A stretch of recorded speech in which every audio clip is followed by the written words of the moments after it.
ক্ষমতায় যাওয়া, নিজেরা সংসদ সদস্য হওয়া, নিজেরা মন্ত্রী উপদেষ্টা হওয়া, এটার জন্যই আন্দোলনটা হয়েছিল।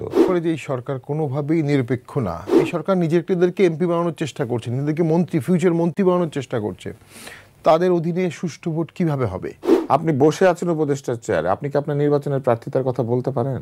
এই গণভোটের দাবি টাবি এগুলো কিচ্ছু না, এগুলো সবই হচ্ছে ভোটের আসনের হিসাব মেলানো।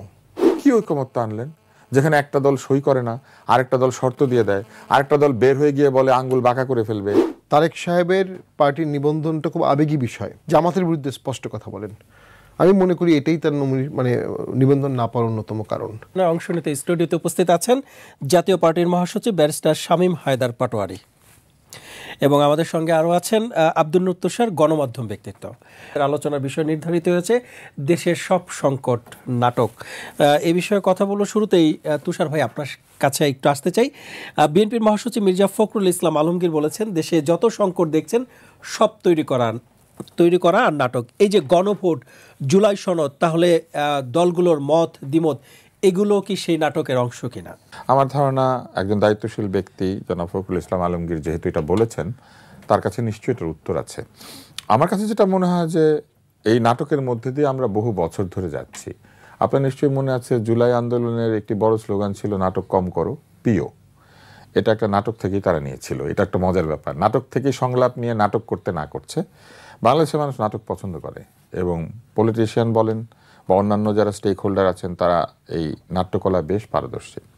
আপনি যদি আমাকে জিজ্ঞেস করেন তাহলে আমি বলবো যে কখন একটি কাজ নাটকে পরিণত হয়, যখন মানুষ উপলব্ধি করে যা হচ্ছে সেটা সে বিশ্বাস করতে পারছে না, অথবা যা বিশ্বাস করেছিল সেটা হচ্ছে না, তখনই সেটা নাটক। আমরা যখন নাটক দেখি আমরা কিন্তু নাটকের সাথে কাঁদি, নাটকের সাথে হাসি, কিন্তু আমরা জানি যে এটা মিথ্যা, এটা ভুল, কিন্তু এই নাটকের মধ্যে আমরা প্রবেশ করি এবং নাটকের অংশ হয়ে যাই। আপনি দেখবেন যে বহু সিনেমা হলে কান্নার শব্দ পাওয়া যায়। কেন? পয়সা খরচ করে মানুষ জানে মিথ্যা জিনিস দেখতে গেছে, তারপরও কাঁদে।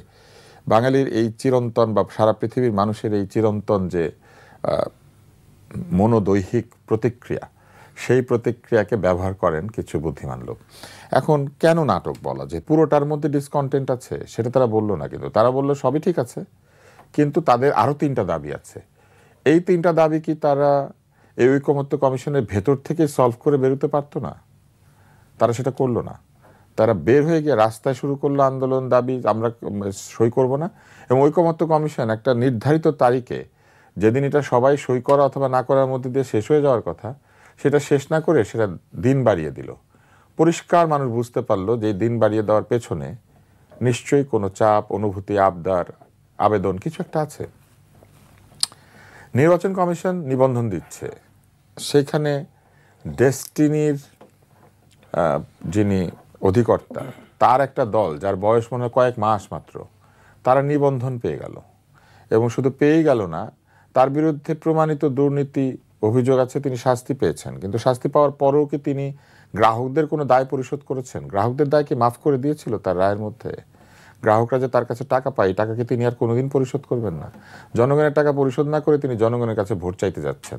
অথচ আপনার যদি ক্রেডিট কার্ডে আপনি ঋণ খেলাপি হন, আপনি ভোটে দাঁড়াতে পারবেন না। যে ক্রেডিট কার্ডে ঋণ খেলাপি সে ভোটে দাঁড়াতে পারে না। আর যে সারা বাংলাদেশে পলোনিয়া গাছ বিক্রি করলো, এবং সেই পলোনিয়া গাছ কোথায়, উদ্যান কোথায়, টাকা কোথায় কেউ জানলো না, সে তার দলের নিবন্ধন পেয়ে গেল। এখন তার স্বাক্ষরে অন্য মানুষ মনোনয়ন নিয়ে সরাসরি গিয়ে নির্বাচন কমিশনে মনোনয়ন দাখিল করতে পারবে। অন্যদিকে স্বতন্ত্র প্রার্থীর যে আরপিওতে যে ব্যাপারটি রয়েছে, যে 1% ভোট সহ যেতে হয়, এইটাকে কিন্তু তারা কারেকশন করলো না, অর্থাৎ স্বতন্ত্রদেরকে তারা নিরুৎসাহিত করে দিল। আপনার যদি কোনো দল না থাকে আপনি দাঁড়াতে পারবেন না। অথচ এই কিছু দল বা ভুইফোড় দল, আমি বলতেই পারি এই ডেস্টিনির যে দল, এটা তো ভুইফোড় দল। এই ভুইফোড় দল কিন্তু এখন মনোনয়নপত্র দিতে পারবে মানুষকে, এবং তারা সেটা নিয়ে গিয়ে নির্বাচন করতে পারবে, তারা মার্কা পাবে, তাদের জন্য রাষ্ট্র পয়সা খরচ করবে, ব্যালট বাক্সে ব্যালট পেপারে তাদের নিশ্চয়ই মার্কা থাকবে, এবং এরা এই পোলিং অফিসার পাবে, এরা যা যা নির্বাচনের সুযোগ সুবিধা সব পাবে। শুধু তাই না, চাইলে পরে এরা ওই পোলিং অফিসারও বেচতে পারবে, মনোনয়নপত্র বেচতে পারবে। তার মানে বেচা কিনার সুযোগ করে দেওয়া হলো।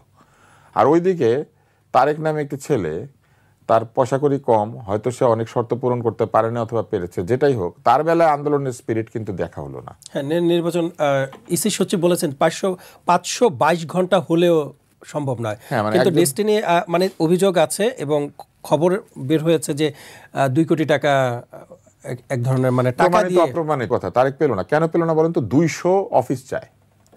200 অফিসের ভাড়া যদি 10,000 টাকাও হয় বা খরচ যদি 10,000 টাকা হয়, নিশ্চয়ই এগুলা জায়গা কিনে অফিস হবে না। আর মানুষের বাসা বাড়িতে অফিস করলে তো সেটা গ্রহণযোগ্য না, তাই না? তাহলে 200 অফিস যদি হয়, 200 অফিসের 10,000 টাকা ভাড়া হলে 20 লক্ষ টাকা লাগে মাসে।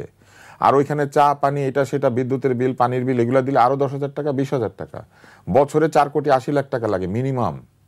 তাহলে আপনি দল করতে গেলে একজনকে বলছেন 4,80,00,000 টাকা পকেটে নিয়ে আসেন, আগে খরচ করবেন, করে এই সাইনবোর্ড লাগাবেন, অফিস বানাবেন, তারপরে আপনাকে আমি দলের নিবন্ধন দিব। এটা কেমন কথা? এটা তো কোনো কথা হইতে পারে না। আজকে ডিজিটাল যুগ, মানুষের ভার্চুয়াল অফিস হইতে পারে, মানুষ বাসার মধ্যে বসেও দল করতে পারে এবং সে চাইলে ইন্টারনেটেই তার দলটাকে গঠন করতে পারে, পারে না? অবশ্যই। কিন্তু সেটা তারা মেনে নিচ্ছেন না। উল্টা তারা এমন একটা নিয়ম করেছেন যে কোটি কোটি টাকা নিয়ে এসে দল তৈরি করতে হবে। কোটি কোটি টাকা নিয়ে এসে মানুষ যদি দল তৈরি করে, তাহলে সেখানে কোনো সৎ লোক কি করে আসবে? এত কোটি কোটি টাকা পকেটের টাকা খরচ করার ক্ষমতা কি সাধারণ মানুষের আছে? তার মানে সাধারণ মানুষের সাধারণভাবে স্বতন্ত্র হয়ে নির্বাচনে দাঁড়ানোর অধিকার আপনি দিচ্ছেন না। এবং এটা সেই যে 111-এর সরকার এটা বানিয়ে গিয়েছিল, এটা রাখা হয়েছে কারণ রাজনীতিবিদরা চায় সবাই তাদের পতাকার তলে এসে মনোনয়ন পাক। এটা একটা নাটক। তারপরে দেখেন আরেকটা নাটক আছে। সেটা কি নাটক? সেটা হচ্ছে আমরা দেখছি মনোনয়ন দেওয়া হচ্ছে, কিছু আসন খালি রয়েছে, খুব ভালো কথা, কিন্তু সেই খালি আসনে উপদেষ্টা কেউ নির্বাচন করব, তাহলে কি তিনি নিরপেক্ষ থাকেন? এই প্রশ্নটা আমি আপনার কাছে, এটা একটা নাটক যে আমি আসবো আপনার কাছে এই প্রশ্ন। এরকম আমি নাটকের তালিকা দিতে পারবো। যে আমরা শুনবো অবশ্যই। জনাব শামীম হায়দার পাটোয়ারি, আপনার কাছে একটু আসতে চাই। মির্জা ফখরুল ইসলাম আলমগীর যে তিনি বলেছেন যে দেশের যত সংকট আছে সবগুলোই নাটক, আপনার কাছ থেকে একটু জানতে চাই, তুষার ভাইও কিছুটা ইঙ্গিত দিয়েছেন যে এই নাটকের আসলে কলা কৌশলী কারা, কারা অভিনয় করছেন, কারাই নাটক বানাচ্ছেন? এটা বলা খুব মুশকিল। মানে ম্যাটিকুলাস ডিজাইনের মাস্টার মাইন্ড তো একজনকে ডক্টর ইউনুস স্যার বলেছে। ডিজাইনটা কোথাকার? ডিজাইনটা কোনো সাধারণ মানুষের না, বিশাল ডিজাইন। তারেক সাহেবের পার্টির নিবন্ধনটা খুব আবেগী বিষয়। তার বিগত আন্দোলনে কনসিস্টেন্ট লম্বা সময় ধরে, সেই 16-17 সাল থেকে আজ পর্যন্ত তার একটা কনসিস্টেন্ট পারফরমেন্স আছে, সত্যের পক্ষে, ন্যায়ের পক্ষে, ছাত্রের পক্ষে, বৈষম্য বিরোধী, এবং লাস্ট আন্দোলনে অনেক ভূমিকা ছিল। এবং তিনি সত্য কথা বলেন, স্পষ্টবাদী, জামাতের বিরুদ্ধে স্পষ্ট কথা বলেন। আমি মনে করি এটাই তার মানে নিবন্ধন না পাওয়ার অন্যতম কারণ। যে দলগুলো নিবন্ধন পেয়েছে, যদি আপনি পোকা বাছা শুরু করেন, দেখবেন প্রায় প্রত্যেকটি দলেরই নিবন্ধন না পাওয়ার মতো কোনো না কোনো গ্রাউন্ড আছে। এবং বাংলাদেশের মতো দেশে এটা ইম্পসিবল এই কন্ডিশনগুলো ফুললি কমপ্লাই করা। ইভেন মনোনয়ন ফর্ম, আমরা যে মনোনয়ন ফর্ম ফিল আপ করি ভোটের সময়, এটাও পারফেক্টলি করা অলমোস্ট ইম্পসিবল। ভুল থাকবেই, অনেকবার এরকম ভুল হয়, তখন নির্বাচন করে দেখে বলে দেয় এটা একটু স্যার ভুল হয়েছে, ঠিক করে দেন, ফান্ডামেন্টাল মিস্টেকগুলো ছাড়া, ফ্রড ট্রড ছাড়া। তো তারেক সাহেবের যদি কোনো ভুল থেকে তাকে কারেক্ট করা যেত, বলা যেত, নির্বাচন কর্মকর্তা বলতে পারতো আপনি এখানে একটা অফিস দেন, আমি একটা অফিস দেন। তো এখন যদি একটা সূক্ষ্ম তদন্ত করা হয় যারা নিবন্ধন পেয়েছে তাদের কোনো ডিফেক্ট আছে কিনা, তাহলে কিন্তু নির্বাচন কমিশন বিপদে পড়ে যেতে পারে। যাই হোক, ব্যাপারটা আমি মনে করি খুবই মানবিকভাবে দেখা উচিত ছিল। উনি একজন অনেক সাহসী রাজনীতিবিদ, তার ক্ষেত্রে আমি মনে করি নিষ্ঠুর নির্দয়ের মতো দেখছে, ব্যাপারটা খুবই দুঃখজনক। এই পুরো নাটকের ডিজাইনের মধ্যে পড়ে গেছে বাংলাদেশের মানুষ, এবং খুব দুঃখজনক বিষয়, এদেশের মানুষ প্রতিবারই আন্দোলনে অত্যন্ত আগ্রহ নিয়ে যায়, এবং আন্দোলনের পরে দেখা যায় সে আন্দোলনটা আসলে শুধু একমুখী ছিল না, আর অনেক কিছু ছিল। 30 দিনের চেনায় তাদেরকে সর্বোচ্চ রাজনৈতিক স্তরে মানুষ নিয়ে গিয়েছিল, সর্বোচ্চ। তারা অ্যাডভাইজার হলেন, আমি অবাক হয়েছিলাম, কিন্তু অনেকেই মেনে নিয়েছে। তারা আরও 4-5 জন অ্যাডভাইজার হলেও কেউ কিছু বলতো না। তাদেরকে ভবিষ্যৎ প্রাইম মিনিস্টার ভাবা হচ্ছে, ভবিষ্যৎ সরকারি দল ভাবা হচ্ছে। কিছুদিনের মধ্যেই দেখা গেল তারা অনেকেই দুর্নীতিবাজ, অনেকেরই মুখের ভাষা খুব খারাপ, দেশপ্রেম নাই, 71-এর প্রতি শ্রদ্ধা নাই, এবং অনেকেরই 71-এর প্রতি শ্রদ্ধাটা জোর করে দেখাচ্ছে। অনেকেরই কথাবার্তা বের হয়ে চলে আসে, কোন স্বাধীনতা, 47 না 71, অনেকেরই কথাবার্তা অনেক কিছু চলে আসে। তো আমরা মনে করি এইটা খুব দুঃখজনক যে যারা নিজেদেরকে বিপ্লবী বলছে, সাহস দেখিয়েছে, তারা সামান্য ইন্টারনাল জেহাদটা করতে পারলো না, গতানুগতিক রাজনৈতিক দলের মতোই দুর্নীতি করলো, এবং কথাবার্তায় সব গতানুগতিক দলের মতোই। নকশালরাও বিশাল আন্দোলন করেছিল ওয়েস্ট বেঙ্গলে, নকশালবাড়ি একটা গ্রাম থেকে তারা শুরু করে বিশাল একটা মাওয়িস্ট মুভমেন্ট করলো। দুটো জায়গায় তারা ধাক্কা খেলো। এক, মাও সেতুং নিজেই বললো আমি এদের সাথে জড়িত না, আমি এই দলের চেয়ারম্যান না। দুই, সাধারণ জনগণকে সম্পৃক্ত করতে পারলো না। এবং এক পর্যায়ে গিয়ে তাদেরকে মানুষ পিটিয়ে মারতো, রাস্তাঘাটে পিটিয়ে মেরেছে, গুলি করে মেরেছে। তো আমরা অনুভব করি এই যে বিপ্লবী যখন করাপ্টেড হয়ে যায় তখন কিন্তু তাদের প্রতি মানুষের তীব্র জনরোষ সৃষ্টি হয়ে যেতে পারে। সেই জনরোষ এখন তৈরি হচ্ছে কিনা বা সামনের দিকে সূত্রপাত আমরা দেখতে পাচ্ছি, অনলাইনে তো দেখছি, সব জায়গায় দেখছি এই জনরোষটা অনেক দিকে যাবে। এবং একটা বড় তো অংশ আছে যারা আওয়ামী লীগ করে, তাদের তো জনরোষ থাকবেই, কিন্তু শুধু তাদের জনরোষটা এখানে ম্যাটেরিয়াল না, তার সাথে যখন ফ্লোটিং মধ্যপন্থার জনরোষ যোগ হবে তখন কিন্তু কাউন্টার রেভলিউশন হবে, কাউন্টার আন্দোলন হবে, কাউন্টার কু হবে। এগুলো হয়েছে বাংলাদেশে। 75-এ বঙ্গবন্ধু মৃত্যুর পরে কিছুদিন পরেই 3 November Khaled Mosharraf take over করলো, 3rd বা 4th। 3rd-এ গিয়ে জেল হত্যা হলো, 7th-এ গিয়ে আবার খালেদ মোশাররফকে বেড়ে ফেলা হলো, তাহের টেক ওভার করলো। কিছুদিনের মধ্যে তাহেরকে অ্যারেস্ট করা হলো, সায়েম সাহেব চালালেন, জিয়াউর রহমান তখন চালালেন। কিছুদিন পর সায়েম সাহেব ছেড়ে দিলেন, জিয়াউর রহমান হলেন, ভোট হলো, তারপরে জিয়াউর রহমান মারা গেলেন, সাত্তার সাহেব আসলেন, সাত্তার সাহেবের পরে এরশাদ আসলেন। ঠিক 6 বছরের মধ্যে কতগুলো ঘটনা আমি শেষ করে দিচ্ছি। এবং জিয়াউর রহমানের সময়ও দেশটা গড়তে হবে, চিহ্নিত ব্যক্তিদের সাজা দিতে হবে, যাদের বিরুদ্ধে ডাইরেক্ট এভিডেন্স আছে, যারা দুর্নীতি করেছে, টাকা পাচার করেছে, যারা মানুষ হত্যা করেছে, এভিডেন্সের ভিত্তিতে তাদেরকে সাজা দিতে হবে। বাকি সকল দলকেই বোর্ডে আনতে হবে, ইনক্লুসিভ ভোটের দিকে দেশকে যেতে হবে। ইনক্লুসিভ ভোট ছাড়া আর কোনো সমাধান কিন্তু আমরা দেখতে পাচ্ছি না। ইনক্লুসিভ ভোটের বিষয়টা আপনার কাছে আরো একবার আসবো। 10 থেকে বিএনপির টিকিটেই তিনি নির্বাচন করবেন। তাহলে এই যে এতদিন যারা এই আসনের জন্য কাঠখড় পুড়িয়েছেন, বিএনপির অনেক সিনিয়র নেতা রয়েছেন যারা এই আসনে মনোনয়ন প্রত্যাশা মূল্যায়ন করবে এটা তো আমরা জানি না, কিন্তু মানুষের সন্দেহ হয়। সন্দেহ কি হয়? দল যখন ডিজার্ভিং ক্যান্ডিডেটকে প্রার্থিতা না দিয়ে স্বার্থের ক্যান্ডিডেটকে প্রার্থিতা দেন, বা ইকুয়েশন সমীকরণের ক্যান্ডিডেট কিংবা ধরেন হিসাব কিতাবের ক্যান্ডিডেটকে দেন, তখন মানুষ মনে করে যে যাদেরকে দেয়া হলো না অতীতের মতো তাদেরকেও অন্য জায়গাতে পুরস্কৃত করা হবে, যেটা আওয়ামী লীগ আগে করেছে। আওয়ামী লীগ কী করতো?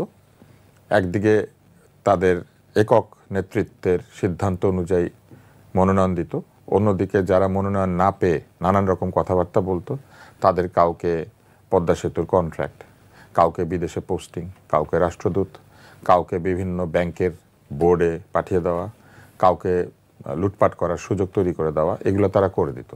তো মানুষের কাছে যখন এই প্রক্রিয়াটা আসে তখন মানুষ মনে করে যে আবার একই নাটকের পুনরাবৃত্তি হচ্ছে। ডিজার্ভিং ক্যান্ডিডেট যারা দলের জন্য, দলের নেতাকর্মীদের জন্য দীর্ঘ সময় কাজ করেছেন, নেতৃত্ব দিয়েছেন, তারা তাদের নির্বাচনের সময় তাদের পদটি পেলেন না, মনোনয়নটি পেলেন না, উল্টো স্বার্থ কিংবা হিসাবের কারণে অন্য কেউ সেটা এসে নিয়ে নিল, অতএব এরা নিশ্চয়ই পরে আবার এইভাবে পুরস্কৃত হবেন। এই জিনিসটা আসলে আমাদেরকে সন্দিহান করে যে তাহলে আমরা আসলে পুরনো নিয়ম থেকে বেরোতে পারছি না। দ্বিতীয় হচ্ছে, বা আরেকটা দৃষ্টি থেকে যদি চিন্তা করেন, তাহলে কেন আসলে এই আসন ভাগাভাগি করতে হবে? তারাই জনগণের কণ্ঠে কথা বলছেন, পুরো তরুণ সমাজ তাদের পেছনে আছে, যারা বলছেন যে আগামী নির্বাচনে 40%-এর বেশি ভোট তারা একাই দিবেন তরুণরা। তারা কেন গিয়ে বৃদ্ধদের, অতি বৃদ্ধদের সাথে নেগোশিয়েট করে 5টা 10টা 15টা 20টা সিটের জন্য তারা কেন নেগোশিয়েট করছেন? তাহলে কি এই নিজেরা ক্ষমতায় যাওয়া, নিজেরা সংসদ সদস্য হওয়া, নিজেরা মন্ত্রী উপদেষ্টা হওয়া, এটার জন্যই আন্দোলনটা হয়েছিল? নাকি আন্দোলন হয়েছিল যে একদল তরুণ বাংলাদেশের ভবিষ্যতের রাজনীতি, ভবিষ্যতের সমাজ, ভবিষ্যতের যে সহাবস্থান, ভবিষ্যতের যে প্রক্রিয়াগুলো, সেগুলোকে একটা শুদ্ধতার মধ্যে নিয়ে যাবে, মানুষের কাছে একটা গ্রহণযোগ্য সমাজ তৈরি করবে, যে সমাজে মেধা, যোগ্যতা এবং দক্ষতা মূল্যায়িত হবে? যখন আপনি আরেক দলের সঙ্গে আসন ভাগাভাগি, ভোট ভাগাভাগি করেন, আপনি তো নিজের মেধার প্রতি, নিজের যোগ্যতার প্রতিও সুবিচার করলেন না। আপনি স্বীকার করে নিলেন যে আপনার জয়ের সম্ভাবনা নাই। আপনি বড় দলের ঘাড়ে চড়ে জেতার চেষ্টা করছেন। আপনি উদ্ভট উটের পিঠে চড়ে বসলেন, তাই না? শামসুর রহমান লিখেছিলেন, উদ্ভট উটের পিঠে চড়ে চলেছে স্বদেশ। সেই কবিতা মিথ্যা হোক, আমরা চেয়েছিলাম। নানান ধরনের আপোষ মীমাংসার মধ্যে দিয়ে ভোটে জিতে সংসদে যাওয়ার চেষ্টা করছে, কিন্তু সংসদে যাওয়ার মতো যথেষ্ট সমর্থন যদি তার থাকতোই, তাহলে সে কেন অন্যের মার্কা শেয়ার করবে বা অন্যের ভোট শেয়ার করবে? বা সেই আসনে কেন এরকম হবে যে বড় দল প্রার্থী দিবে না, প্রার্থী না দিয়ে এক ধরনের সুবিধা দেওয়ার চেষ্টা করবে? এটা তো আমরা আশা করি নাই। বরং আমরা চেয়েছি প্রতিটি আসনে প্রতিদ্বন্দ্বিতা হবে, প্রতিটি আসনে যোগ্য মানুষকে মানুষ ভোট দেবে। একটা স্কুলের মধ্যে যদি এরকম হয় যে আপনি কাউকে ফার্স্ট করার জন্য বাকি 5 জনকে বললেন যে তোমরা এবার দূরে থাকো, আর এরপরে যারা আছে তারা গিয়ে ফার্স্ট বয়ের খাতা দেখে দেখে লিখে সেকেন্ড হইলো। এই নির্বাচনটা কি সেই রকমই হয়ে যাবে না? যে আপনি নিজে পাশ করতে পারবেন না, কিন্তু আপনি পুরনো একটা দলের যে ভোট, পুরনো একটি দলের যে জনপ্রিয়তা এবং সেই এলাকাতে ওই দলের নেতাকর্মীরা যে কাজ করেছে সেই কাজের সুফলটা আপনি নিলেন কিভাবে? একটা আপোষ মীমাংসার মধ্যে দিয়ে, লেনদেনের মধ্যে দিয়ে। এটা কি ঠিক? আরেকটি হচ্ছে এথিক্যাল জায়গা। আপনি আছেন উপদেষ্টা, আপনি বসে আছেন উপদেষ্টার চেয়ারে, আপনি কি আপনার নির্বাচনের প্রার্থিতার কথা বলতে পারেন? তার জিতে আসার সম্ভাবনা আছে। অন্য উপদেষ্টারা তো রাজনীতিতে যাচ্ছেন না, ফলে উপদেষ্টাদের মধ্যেই মানুষের যে আচরণ, বাংলাদেশের মানুষের যে আচরণ, সেটা পার্থক্য হয়ে যাবে। কারণ তার ফিরে আসার সম্ভাবনা অন্যদের চাইতে বেশি। আসিফ নজরুল যদি আজকে বলতেন আমি ইলেকশন করব, দেখেন তাইলে একরকম হতো। কিন্তু উনি কি করেছেন? আমরা শুনেছি তিনি ঢাকা বিশ্ববিদ্যালয়ে আবার তার শিক্ষকতার পেশা ফিরে যেতে চেয়েছেন। তাহলে ঢাকা বিশ্ববিদ্যালয় মনে করছে আসিফ নজরুল আবার এসে ভিসির অধীনেই তো শিক্ষক হবেন। আর আরেকজনের বেলায় তাহলে ব্যাপারটা কি হচ্ছে? আরেকজন কিন্তু তখন এমপি হবেন। উনি সেটা আগেই বলে দিয়েছেন। এটা তো আগে বলে দিতে উনি পারেন না। আগে উনি পদত্যাগ করবেন, তারপর ওনার প্রার্থিতার কথা বলবেন। আমরা দেখেছি যে অ্যাটর্নি জেনারেল তিনিও কিন্তু এটা উনি পারেন না। অ্যাটর্নি জেনারেল থাকা অবস্থা উনি কেন বলবেন যে আমি নির্বাচন করবো? উনি নির্বাচন পদত্যাগ করে দিবেন, দিয়ে উনি নির্বাচন করবেন, নাকি বিদেশে বেড়াতে যাবেন, নাকি ছেলে মেয়ের বিয়ে শাদী দিবেন, তার কথা। এটা তো আমাদের জানার দরকার নেই। উনি দায়িত্বশীল পদে থেকে একটি অনিরপেক্ষ পদের কথা সেটা আপনি বলতে পারেন না। আপনি আছেন এমন একটা পক্ষে যেখানে আপনি রাষ্ট্রের, আর আপনি বলছেন আমি দলের হতে চাই। এটা কি আপনি পারেন না? এটাই হচ্ছে ইথিক্সের জায়গাতে, পলিটিক্যাল ইথিক্সের জায়গাতে এক ধরনের নাটক, এক ধরনের ক্ষমতার স্বাদ পেতেই কি তাদের এমন কথাবার্তা? হ্যাঁ, এইখানেই হচ্ছে আমাদের হতাশা। কারণ আমরা ভেবেছিলাম যে ক্ষমতার চাইতে, দলের চাইতে সত্যি দেশ বড় হবে। ক্ষমতা, দল এবং নিজের লোকজনের চাইতে সত্যি সত্যি সাধারণ জনগণ বড় হবে। আমার নিজের আত্মীয় স্বজনের চাইতে আমার দেশের জনগণ যারা কোথাও যেতে পারে না, যাদের সত্যিকার অর্থে আত্মীয় স্বজন নাই, তাদেরকে গুরুত্ব দেওয়া হবে। কিন্তু আমরা আসলে কি দেখতে পাচ্ছি? এমনকি এই দলটির কথা আপনি চিন্তা করেন, এই দলে কি মাত্র 10 জনই বা 15 জন বা 20 জনই এই আন্দোলনে সবচেয়ে বেশি ত্যাগ স্বীকার করেছেন, বা এটা কি ত্যাগের বিনিময়ে সংসদ সদস্য নির্বাচনে পারার কথা? তাহলে পুরো আন্দোলনের সময় যে বিদেশে ছিল তার নাম কেন আসবে নমিনেশনের বেলায়, যদি এটা পুরস্কারই হয়ে থাকে? আর যদি মেধার কারণেই সে পেয়ে থাকে, তাহলে মেধা বাকিদের বেলায় কেন হবে না?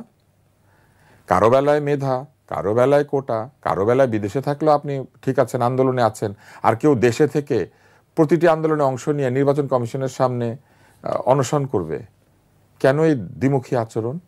এই পুরোটাই এই জন্য আলমগীর সাহেব বলেছেন যে এটা নাটক হয়ে যাচ্ছে। এবং আনফর্চুনেটলি এই নাটকে সকলে মিলে, বুঝে হোক না বুঝে হোক, তার অংশ নিয়েছেন। জি, ধন্যবাদ আপনাকে।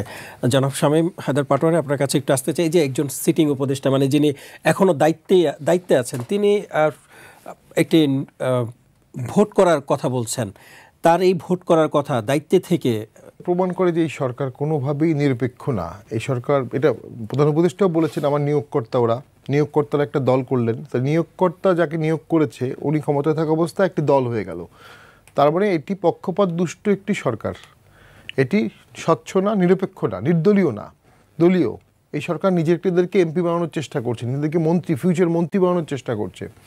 তাদের অধীনে সুষ্ঠু ভোট কীভাবে হবে? তারা তথ্য উপদেষ্টা নিজেই বলেছেন যে আমি যখন ট্রান্সফার করেছি, কিছু করেছি জামাতের লিস্টে, কিছু করেছি বিএনপির লিস্টে, কিছু এনসিপির লিস্টেও করেছেন, উনি বললেন না, আমি জানি। তাহলে প্রশাসন আছে জামাত, বিএনপি, এনসিপির। এর বাইরের দলগুলো ভোট করবে কিভাবে? এর বাইরের দলগুলো ভোট করতে গেলে নিরপেক্ষ প্রশাসন লাগবে, নিরপেক্ষ প্রশাসন করতে গেলে নিরপেক্ষ সরকার লাগবে। বাকি প্রার্থী আছে অনেক নিচে, লেভেল প্লেইং ফিল্ড কীভাবে হলো? তাহলে এই যে 3 দলের বাইরে যারা আছেন তারা কি নিরপেক্ষ ভোট করতে পারবেন না? আমরা খুবই শঙ্কিত, নিরপেক্ষ ভোট করার কোনো সম্ভাবনা আমরা দেখি না কোনোভাবেই। বিএনপির কিছু আনফর্চুনেট কম্প্রোমাইজ আছে এই সিচুয়েশনে। বিএনপি সবচেয়ে বড় চালিকা শক্তিতে ছিল, এবং একটা সময় ছিল আওয়ামী লীগও চাচ্ছিল বিএনপি ক্ষমতায় আসুক, অ্যাটলিস্ট ইউনিস থেকে সরে যাক দেশ, এটা আওয়ামী লীগ চাচ্ছিল। সেই সময় বিএনপি 2 দিন আওয়ামী লীগের ব্যানের সময় কোনো রোল প্লে করেনি। এটা একটা ফার্স্ট রং কম্প্রোমাইজ।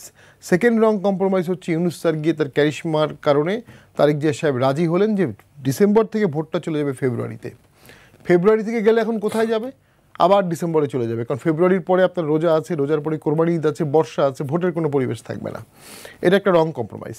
থার্ড রং কম্প্রোমাইজ তারা যেটা করতে চাচ্ছে, তারা তাদের শরিক দলগুলোকে অতিরিক্ত মূল্যায়ন করতে গিয়ে নিজের স্ট্রেংথ নষ্ট করে ফেলছে। ফোর্থ হচ্ছে হঠাৎ করে তড়িঘড়ি করে তো এখন নমিনেশন ঘোষণা করলো, অন্তত 50 জায়গায় দ্বন্দ্ব শুরু হয়েছে। এই 50 জায়গায় দ্বন্দ্ব থামাতে গিয়ে তাদের ভোট নষ্ট হয়ে যাবে, প্রার্থী নষ্ট হয়ে যাবে, এখানেও তাদের স্ট্রেংথ হারাবে। তো এখন তো মনে হচ্ছে যদি আওয়ামী লীগকে আপনি দেখেন, যদিও আওয়ামী লীগটা নিষিদ্ধ দল, তাদের কিন্তু ভোট ব্যাংক কর্মী কম্প্যাক্ট আছে। আর আওয়ামী লীগ বিরোধী যে শক্তিটা সেটা কয়েকটা ভাগে ভাগ হয়ে গেল, বিএনপি, জামাত, অন্যরা সব মিলিয়ে। এনসিপি যখনই ক্ষমতায় চলে গেল তখনই তাদের পলিটিক্যাল গুরুত্ব হারিয়ে গেল, তখন তারা 8-10টা ক্ষমতাসীন দলের মতোই হয়ে গেল। এখন ক্ষমতায় গিয়ে তারা এটাকে নেক্সট সংসদীয় গণতন্ত্রে ট্রান্সফর্ম করতে যাচ্ছে। এই গণভোটের দাবি টাবি এগুলো কিচ্ছু না, এগুলো সবই হচ্ছে ভোটের আসনের হিসাব মেলানো। গণভোট আগে হওয়া এবং সেম ডে হওয়া এর মধ্যে কোনো পার্থক্য নেই, কিন্তু দুটোই আনকনস্টিটিউশনাল। বিএনপির আরেকটা আনফর্চুনেট কম্প্রোমাইজ হচ্ছে গণভোটে তারা কেন রাজি হলো। গণভোট হবে সংসদ পাশ হয়ে যাওয়ার পরে। বিএনপির অসংখ্য বিজ্ঞ পলিটিশিয়ান আছে, বিজ্ঞ পার্লামেন্টারিয়ান আছে, তারা জানে গণভোট হবে সংসদ পাশ হওয়ার পরে, রাষ্ট্রপতি অ্যাসেন্টের আগে। যখন বিএনপি বলল যে ভোটের দিন গণভোট হবে, তাহলে আপনি চিন্তা করেন বিএনপির লোকরা ক্যাম্পেইন কীভাবে করবে। তারা ভোটে গিয়ে আগে 48টা সংশোধনী পড়বে, তো ভোটাররা কি কনফিউজড হয়ে যাবে না? ডেফিনেটলি কনফিউজড হয়ে যাবে। আর যখনই আপনি বিপুল অঙ্কের সংশোধনী করবেন, এটা পার্লামেন্টে ডেলিবারেশন লাগবে, হানসার্ড লাগবে, স্পিকারের রুলিং লাগবে। পরবর্তীতে যখন এই সংশোধনীগুলো কোর্টে যাবে, ইন্টারপ্রিটেশন হলে ওই হানসার্ডগুলো বের করা হবে গণপরিষদের বা সংসদের বক্তব্যগুলো। ঐক্যমত কমিশন তো সংসদ না, ঐক্যমত কমিশন সার্বভৌম না। এই যে সোভারেন্টি, এটা বিশাল একটা বিষয়। এটা ঐক্যমত কমিশনকে আপনি চাইলেও দিতে পারবেন না। অ্যান্ড সবচেয়ে বড় কথা, ঐক্যমত কমিশন জাতীয় না, কারণ তারা একটা বিশাল অংশকে বাদ দিয়েছে। ঐক্যমত কমিশন ঐক্য না, কারণ সেখানে একটা অংশ আছে, একটা অংশ বাদ দিচ্ছে, স্বৈরাচার এবং স্বৈরাচারের দোসর। তো দেখা যাবে আস্তে আস্তে স্বৈরাচারের দোসর অংশটাও বিশাল হয়ে গেছে। তো এই যে একটা হচপচ সৃষ্টি করে ফেলেছে, এখান থেকে দেশের স্বার্থ রক্ষা হবে কীভাবে? আমার তো মনে হয় এই সরকারও ভোট করতে চায় না। এই সরকার ভোট করতে চাইলে ভোটের জন্য পুলিশ, প্রশাসন, রাজনৈতিক দলের ঐক্য এগুলোকে স্ট্রেনদেন করতো, সেগুলোকে তো স্ট্রেনদেন করেনি। সরকার করেছে তথাকথিত সংস্কার, তথাকথিত তত্ত্ব, একাডেমিক ডিসকাশন। ঐকমত্য কমিশন আসলে কাকে বাদ দিয়েছে? মানে আপনি যে বললেন যে একটি পক্ষকে বাদ দিয়েছে, 30টি নিবন্ধিত দলকে তারা বাদ দিয়েছে, এর কোনো ব্যাখ্যাও ঐক্যমত কমিশন দেয়নি।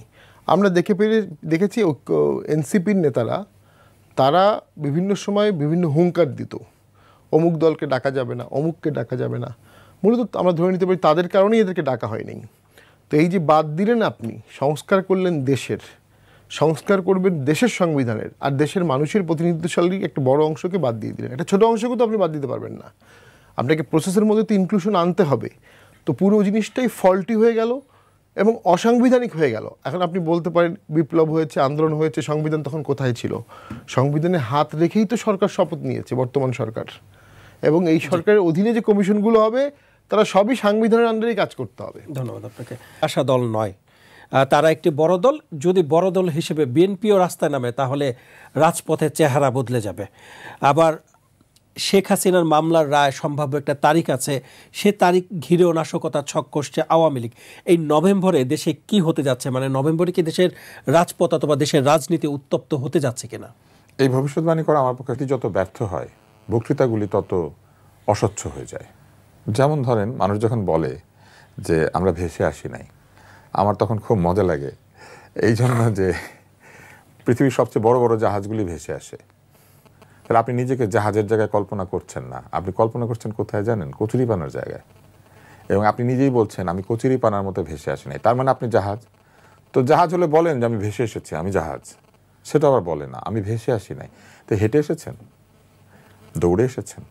আচ্ছা, এই বাক্যালঙ্কারগুলি আমাদের রাজনীতিবিদদেরকে বাদ দিতে হবে। আপনি কখনো দেখবেন না বারাক ওবামা বলেন, ক্লিন্টন বলেন, এই মার্গারেট থ্যাচার বলেন, উইনস্টন চার্চিল বলেন, এদের বক্তব্যের মধ্যে ফ্রেজ অ্যান্ড ইডিয়ামস আছে? থাকে না, খুবই কম, রেয়ারলি থাকে। কখন আবেগে জাগ্রত করতে হবে তখন হয়তো একটা দুইটা থাকে। আমাদের এই বাংলাদেশের সমস্ত বড় বড় রাজনৈতিক দলের বক্তৃতার মধ্যে আপনি দেখবেন যে এইগুলি আসতে শুরু করে, আমরা ভেসে আসি নাই, আমরা কালো হাত চিনতে পারি, আমরা চক্রান্তকারীর মুখোশ খুলে দেব, এগুলো ওনারা বলতে থাকেন। আরে ভাই আপনি তো চিনেন, মুখোশ খুলে দিবেন কেন? খুলে দেন, আমরা তো চেহারাটা দেখতে চাই। তো এই সব বক্তৃতা আমি খুব একটা গুরুত্বপূর্ণ বলে মনে করি না। কিন্তু যে জায়গাটাতে আমাদের গুরুত্ব দেওয়া উচিত, আপনি যদি লক্ষ্য করে দেখেন পৃথিবীতে যত সমাজ পরিবর্তন হয়েছে, রাজনীতিবিদরা যখন স্বচ্ছ হয়েছেন তখনই সমাজটা পরিবর্তিত হয়েছে। সমস্ত বক্তৃতা যেগুলো শ্রেষ্ঠ বক্তৃতা সেগুলি খুবই ছোট এবং স্ট্রেইট। আপনি যদি এব্রাহাম লিঙ্কনের গেটিসবার্গ অ্যাড্রেস দেখেন, দেখবেন যে ওখানে উনি বলেছেন 4 years ago বলে তিনি বলেছেন যে তার ফোরফাদাররা এই রাষ্ট্রের জন্য জীবন দিয়েছে। এবং তারপরে তিনি কি করেছেন, ওই ছোট্ট বক্তৃতার মধ্যে উনি সবার ত্যাগ পরিশ্রমকে স্বীকার করেছেন, শত্রুদেরকে শত্রু বলেন নাই, নিজের দেশের মানুষ গৃহযুদ্ধ হচ্ছে। এবং শেষে এসে তিনি কি বলেছেন, গণতন্ত্রের সংজ্ঞা দিয়েছেন যে গণতন্ত্র জনগণের জন্য, জনগণের কাছ থেকে, তাই না, by of the people, for the people, by the people, মানুষের কাছ থেকে আসে, মানুষের জন্য কাজ করে এবং মানুষের মাধ্যমেই আসে। এই যে কথাটা উনি বলে দিলেন খুবই ডিরেক্ট। কিন্তু আমাদের এখানে আপনি কথাবার্তা বললে অধিকাংশ লোক বলবে গণতন্ত্র কোন কোঠারি থেকে বের হয়ে এসেছে, কোনো একটা জায়গায় ছিল, গণতন্ত্র অমুক পাড়া থেকে বের হয়ে এসেছে, গণতন্ত্র অমুকের চিন্তা থেকে বের হয়ে এসেছে। তারা কেউ জনগণের কথা বলেন না। এই দেশে গণতন্ত্র স্থাপনের যে কৃতিত্ব তারা কখনোই জনগণকে দেন না। যার যার নেতা গণতন্ত্র এনে দিয়েছেন। নেতা তো জনগণের অংশ, নেতা তো জনগণের বাইরে না। এখন কেন আমি এটা বলছি, এই যে আপনি বা কেউ কেউ বলছে যে নির্বাচন কি হবে, এই যে সংশয়, এটাই প্রমাণ করে এটা অন্তর্বর্তী সরকারের এক ধরনের ব্যর্থতা। কেননা অন্তর্বর্তী সরকার আসার পরে একটা জিনিসই তো শিওর ছিল, জন্ম নিলে যে মৃত্যু হবে এটা যেমন নিশ্চিত, পৃথিবীতে আর কোনো কিছু মানুষের জন্য নিশ্চিত না। মানে আপনি বিয়ে না করতে পারেন, আপনার বাচ্চা কাচ্চা বিয়ে হলো নাও হতে পারে, কিংবা আপনি চাকরি না করতে পারেন, ব্যবসা না করতে পারেন, আপনি বেকার হতে পারেন, আপনি লালন ফকিরও হতে পারেন, আপনি রাস্তার ফকিরও হতে পারেন, কিন্তু আপনি মরবেন। সেরকম অন্তর্বর্তী সরকার আসা মানেই হচ্ছে একটা নির্বাচন হবে। নির্বাচন ছাড়া এরা যাবে কোত্থেকে? অথচ এইটা নিয়েই মানুষের মনে সবচেয়ে বড় সংশয়। এই সংশয় থাকা মানেই তো হচ্ছে অন্তর্বর্তী সরকারের এটা এক ধরনের ব্যর্থতা। দ্বিতীয় হচ্ছে এটা রাজনীতিবিদদেরও ব্যর্থতা। এতদিন ধরে ঐকমত্য কমিশন শেষ করার পরে, সই করার পরে আপনারা রাস্তায় গিয়ে আন্দোলন করছেন। সই না করতেন, সই করে কেন আপনারা রাস্তায় গিয়ে আন্দোলন করছেন? যাদের সঙ্গে এত বছর রাজনীতি করতে পেরেছেন, এদের একটা অংশকে আপনারা বাদ দিচ্ছেন কি বলে, যে এরা স্বৈরাচারের সঙ্গে ছিল, এরা স্বৈরাচারের কথা শুনেছে, এরা স্বৈরাচারের জোটের মধ্যে ছিল। তো স্বৈরাচারের সঙ্গে একসময় জামাতে ইসলাম আন্দোলন করেছিল তত্ত্বাবধায়ক সরকারের দাবিতে, আপনার নিশ্চয়ই মনে আছে 96 সালে। তো তাহলে তো এই দোসর তারাও ছিল। কে দোসর ছিল না? একটা দেশে আপনি যদি দোসর বিচার করার চেষ্টা করেন তাহলে দেখবেন যে 95% লোকই দোসর। কিন্তু দেখেন তারা কি দোসর নাম দিয়ে কি করলেন, তারা তাদের কনভিনিয়েন্স অনুযায়ী একটা বিরাট অংশকে আলোচনাতেই অংশ নিতে দিলেন না। তাদের তো অন্তত তাদের আত্মপক্ষ সমর্থন করতে দেওয়ার সুযোগ দেওয়া উচিত ছিল, যে কেন তারা দোসর হয়েছিলেন, কি কারণে, কি মনে করেছিলেন। আরেকটা বড় বিষয় আছে, কিছু কিছু অপরাধ আছে যেটা শাস্তি হতেই হবে, কিন্তু পৃথিবীর অধিকাংশ অপরাধ শাস্তির মধ্যে দিয়ে অপরাধীকে ক্ষমা করে দেয়। আর আরও কিছু অপরাধ আছে যেটা এক্সপ্লানেশন, অনুশোচনা কিংবা ব্যাখ্যার মধ্যে দিয়ে অপরাধীকে ক্ষমা চাওয়ার সুযোগ করে দেয়। যেমন ধরেন আপনি অনাহারী, আপনি হোটেল থেকে একটা রুটি চুরি করেছেন, এটার জন্য শাস্তি হবে নাকি আপনি ব্যাখ্যা দিলে পরে আপনি মাফ পেয়ে যাবেন? আর আপনি অনাহারী না, আপনি ব্যাংক থেকে টাকা চুরি করেছেন, আপনি ব্যাখ্যা দিলে কি আমি আপনাকে মাফ করে দিব? সো দুইটা দুই ধরনের। এখন আপনি কি করেছেন, যে অনাহারী সামান্য আহারের জন্য গিয়ে ওই যে লোক ব্যাংক চুরি করেছে তার কাছে গিয়ে ভিক্ষা করেছে, আপনি তাকেও দোষী করছেন যে তুই ব্যাংক লুটেরার কাছ থেকে ভিক্ষা নিলি কেন। কিন্তু দুইজনের অবস্থা তো একই রকম না। কিছু লোক হচ্ছে অস্তিত্বের কারণে, স্বৈরাচারের চাপের কারণে, রীতিমতো বাধ্য করার কারণেও কিন্তু দোষরত্বে গিয়েছেন। আমরা কি ভুলে গেছি এরশাদ সাহেবকে যে আমি খুব পছন্দ করি তা না। আমি আসলে আমি যখন ছাত্র রাজনীতি করেছি আমি ডেফিনেটলি তার বিরুদ্ধেই তো আন্দোলন করেছি, উনি স্বৈরাচার ছিলেন, হ্যাঁ, কিন্তু ওনাকে আমরা দেখি নাই যে ওনাকে জোরপূর্বক অসুস্থ করে সিএমএইচ এনে আটকে রাখা হয়েছিল। কারণ ওই বয়সে একটা লোক যদি ভয়ে হোক, চাপে হোক, গিয়ে যোগ দিয়ে ফেলে। আচ্ছা, এখন দেখেন এই দলটাকে কিন্তু ব্যাখ্যা দেওয়ার কোনো সুযোগ দেওয়া হচ্ছে না। ভিপি নূরের দোষ কি, বা ধরেন তারেকের দোষ কি, কিংবা ধরেন অন্যান্য যে ছোট ছোট দলগুলো ছিল তাদের কি দোষ? আপনি দেখবেন যে একজনকে প্রহার করা হয়েছে প্রবলভাবে, আবার যে প্রহৃত হয়েছে সে কি করছিল, সে আরেকটা দলকে অফিস দখল করার বা ওইখানে গিয়ে হুজ্জত করছিল। দেশে যদি আপনি সত্যিকার অর্থেই গণতান্ত্রিক একটা পরিবেশ আনবেন বলে মানুষকে কথা দিয়ে থাকেন, তাহলে এই নভেম্বর মাস কেন এত আশঙ্কার মধ্যে চলে গেল? এটা তো যাওয়ার কথা না। যত দিন যাবে ততই তো এটার উন্নতি হওয়ার কথা ছিল, তার মানে উন্নতি হয় নাই। আরেকটা বিষয় আছে, সেটা হচ্ছে আপনি যদি এই পরিবেশ তৈরি করতে না পারবেন, তাহলে এত সময় ধরে ঐকমত্য কমিশনের নামে রাষ্ট্রের সময়, অর্থ, স্থান, গুরুত্বপূর্ণ কাজ এগুলাকে ব্যাহত করে কি ঐকমত্য আনলেন, যেখানে একটা দল সই করে না, আরেকটা দল শর্ত দিয়ে দেয়, আরেকটা দল বের হয়ে গিয়ে বলে আঙ্গুল বাঁকা করে ফেলবে। কোন আঙ্গুল বাঁকা করবে, বুড়া আঙ্গুল, তর্জনী নাকি মধ্যমা, সেটাও বলে না।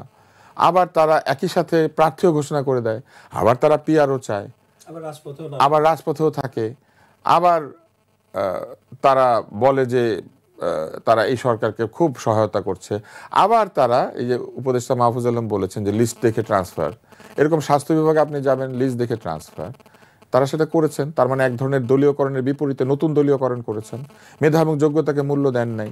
কিন্তু আপনি আমাকে যদি জিজ্ঞেস করেন, আমি জনগণ হিসেবে নভেম্বর না, আমি প্রতিটি মাস নিয়ে শঙ্কিত যদি অগণতান্ত্রিক সরকার থাকে। এর কারণ হচ্ছে প্রথমত আমরা অগণতান্ত্রিক সরকারকে কোনো জবাবদিহির কাছে আনতে পারি না, দ্বিতীয় হচ্ছে ওনারাও জবাব দিতে খুব একটা রাজি না। কোনো একটি অনুষ্ঠানে জাতীয় সঙ্গীত বাজে নাই, সাংবাদিকরা প্রশ্ন করছেন, উপদেষ্টা কোনো উত্তর না দিয়ে চলে গেলেন। এই একই কাজ একজন গণতান্ত্রিক সাংসদ করতে পারতেন না। এবার আসেন, শেষ করি। শেষ জায়গাটা হচ্ছে যে এরকম একটা হযবরল অবস্থা তৈরি হয়েছে। এই হযবরল অবস্থা তৈরি করার দায় দায়িত্ব তারা না নিয়ে কি করেছেন জানেন? আপনারা ঠিক হয়ে আসেন, না হলে কিন্তু আমরা রায় দিয়ে দিব। যিনি বা যারা এটা বলছেন এবং যিনি রায় দিবেন বলে তারা বলেছেন, কে? প্রধান উপদেষ্টা। প্রধান উপদেষ্টা আবার এই ঐকমত্য কমিশনের চেয়ারম্যান। এই ঐকমত্য কমিশনের রিপোর্টটা তার মানে তার নিজের রিপোর্ট নিজেকেই দিচ্ছেন, নিজে আবার সেই ঐকমত্য কমিশনে ঐক্য না থাকার কারণে নিজেই সিদ্ধান্ত দিয়ে দিচ্ছেন। আলটিমেটলি কি দাঁড়ালো? আপনার মনে আছে আওয়ামী লীগের কাউন্সিল হতো, তারপরে নেতা নেত্রীরা এসে খুব জনি দিবেন। আপনি কাউন্সিলটাকে এখানে নিয়ে আসেন, এনে প্রতিস্থাপন করেন, বিরাট অধিবেশন চলেছে মাসের পর মাস, কিছু লোক গিয়ে রাস্তায় শুয়ে পড়েছে, এখন আবার সবাই গিয়ে বলছে সিদ্ধান্ত একজনই দিবেন। তাহলে সিদ্ধান্ত গ্রহণের ব্যক্তি বদল হয়েছে, সিদ্ধান্ত গ্রহণের প্রক্রিয়া তো বদল হয় নাই। তার মানে আমরা সেই স্বৈর শাসনের যে লেগেছি সেটাই বহন করছি। আর এরশাদ সাহেবের অপছন্দের বিষয়টা আমি বলে দিই, মানুষ খারাপ মনে করবে। এরশাদ সাহেব অনেক ক্ষুদ্র স্বৈরাচার ছিলেন। হ্যাঁ, এখন বলেন, কারণ আমরা যখন তার বিরুদ্ধে আন্দোলন করতাম এইভাবে, আমরা কিন্তু গুম হয়ে যাওয়ার ভয় পাই নাই, আমরা কিন্তু খুন হয়ে যাওয়ার ভয় পাই নাই, আমরা কিন্তু এই ভয় পাই নাই যে আমাদেরকে কেউ কারণ ছাড়া ধরে নিয়ে গিয়ে মিথ্যা মামলা দিয়ে জেলখানায় ভরে দিবে। আমি নিজে রাজনীতি করেছি তখন, সত্যি কথা বলি, আমি কিন্তু এই ভয়টা পাই নাই এবং আমি নির্দ্বিধায় তার বিরুদ্ধে রাজনীতি করতাম। কিন্তু সন্ধানীতে একটা বাস দিয়েছিল, সেই বাসটা নেওয়ার জন্য সন্ধানী আমাকে পাঠিয়েছিল। এটি তো বললাম যে হাঙ্কি ফাঙ্কি, আঙ্গুল বাঁকা করা, দেখে নেব, ক্ষমা করা হবে না, এগুলো সবই তো হচ্ছে রাজনৈতিক সেই রেটরিক। কিন্তু আপনি বাংলাদেশের সেরা বক্তৃতাগুলি দেখবেন, রাজনীতির যে বক্তৃতাগুলি আছে ওখানে দেখেন কোনো হাঙ্কি ফাঙ্কি নাই, কোনো ফ্রেজ নাই, ইডিয়মস নাই। আপনি পৃথিবীর যে কোনো শ্রেষ্ঠ বক্তৃতায় যান, আপনি দেখবেন সেইখানে কোনো ব্যাখ্যাহীন শব্দ নাই।